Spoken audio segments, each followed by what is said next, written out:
Hey guys, Matthias here with Oxen. I wanted to give you guys a really quick demo as to how you can create your first repo all from your terminal with Oxen. So if we look here, I just created my brand new account, and while I can create a new repo with this button right here, it's obviously best to know how to do it from your terminal as well. So the first thing we want to do is actually install Oxen. So I'm just going to copy paste, brew tap install. Perfect. Then we just want to actually install it. Perfect. I already have Oxen installed, so it's going to take me, this is already done. Next thing we want to do is actually configure our user. So I'm just going to copy paste this again, and the only thing I'm going to be changing is this little placeholder with my name and my email. So Oxen config name, Matthias, and email, matthias.berrigan@oxen.ai. Perfect. Perfect, already set up. Now we need to set up our API key. So the great thing is, as soon as you create your account, you get an API key automatically generated for you. And setting up your account takes literally 2 seconds. You just need to put in your name, username, email, and password. It takes 2 seconds. If you don't already have an account, I'll leave the link down below for you to get one. But I'm going to just set up my API key really quickly. So Oxen config, authorization, hub, Oxen.ai. Just click this little clipboard right here. And you copy paste. Perfect. So I'm going to just clear my terminal. And the next thing we actually need to do is now we can actually get to the fun part. So the first thing we want to do is go to where we want our local repo initialized. So right now I'm in Oxen.ai, but let's cd into YouTube demo. And if we actually look into here, I have a single screenshot, even though it's just poorly named. It's just a single screenshot to give you guys an example for this video.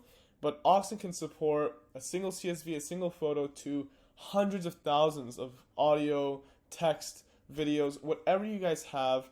Even if the data is structured or unstructured, Oxen is built for you to be able to, iterate on that data and see all your past versions of the data, or basically share it with your whole organization if you want to. So it doesn't matter how much data you have or what form it is, Oxen can handle it.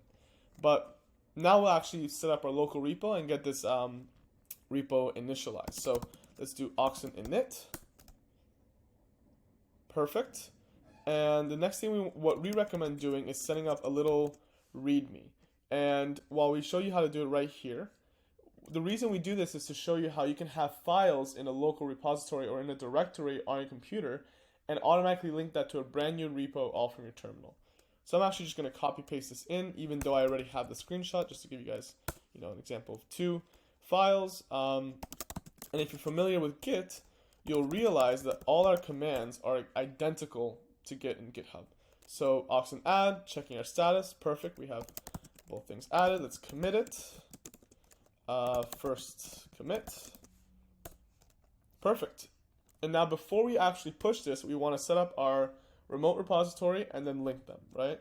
So again, all we need to do is copy paste, but we need to make sure that we create a little user-first repo name. So I'm just going to copy this part. And when you're copying, I know some of you guys already know this, but make sure not to copy in the little $sign. It's not necessary. All you need are the commands after that. So let's do Oxen create remote name, and I'm going to put my username.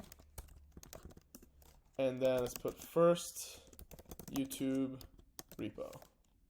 Perfect. Great. So now we actually have 2 options.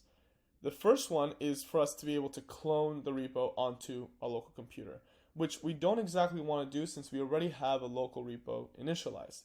What we want to do, and with files in it, what we want to do is actually configure our repo to the remote repo with this command.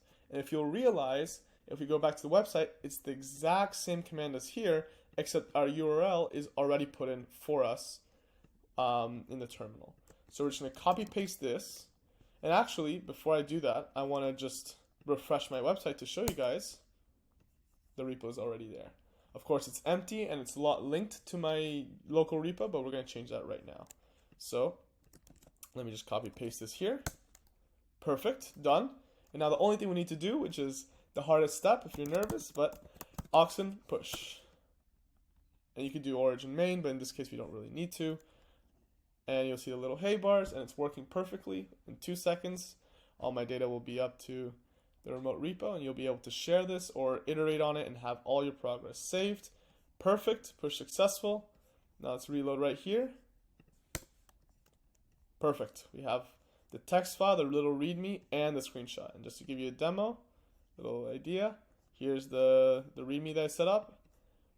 And here's a screenshot of my background, which I put just for an example.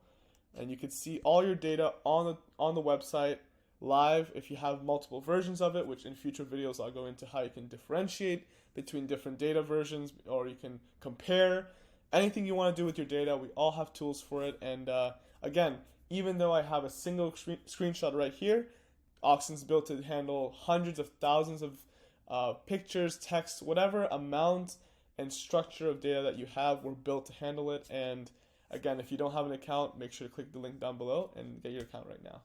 I hope to see you in the next video, and thanks so much for watching, guys.